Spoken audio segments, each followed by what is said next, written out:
الحمد لله نحمده ونستعينه ونستغفره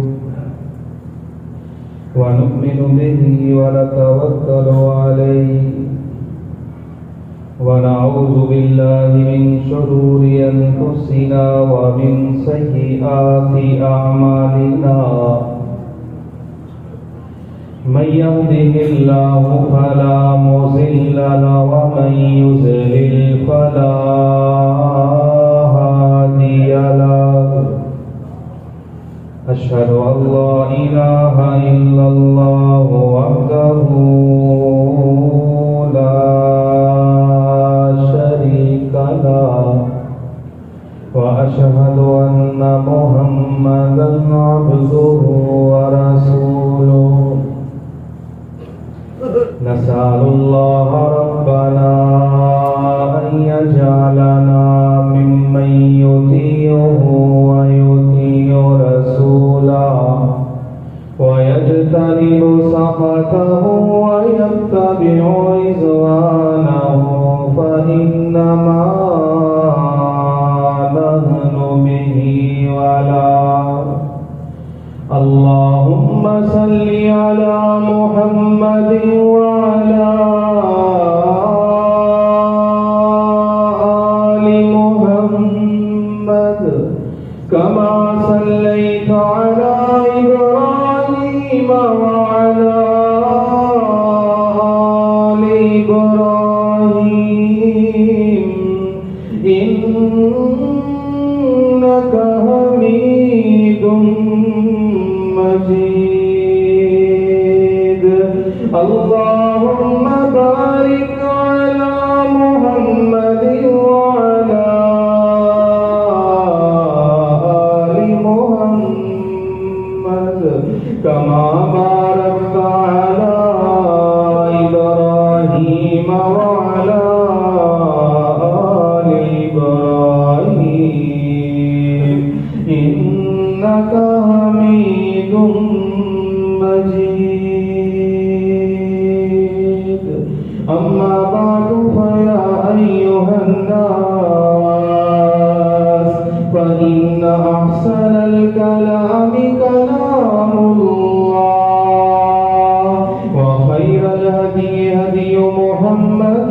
صلى الله عليه وسلم وشر الأمور محدثاتها وكل محدثة بدعة وكل بدعة ضلالة وكل ضلالة في النار رب اشرح لي صدري ويسر لي أمري واحلل عقدة من لساني يفقهوا قولي رب زدني علما أعوذ بالله السميع العليم من الشيطان الرجيم بسم الله الرحمن الرحيم محمد رسول الله والذين معه أشداء على الكفار رحماء بينهم تراهم ركعا سجدا يبتغون فضلا من الله ورضوانا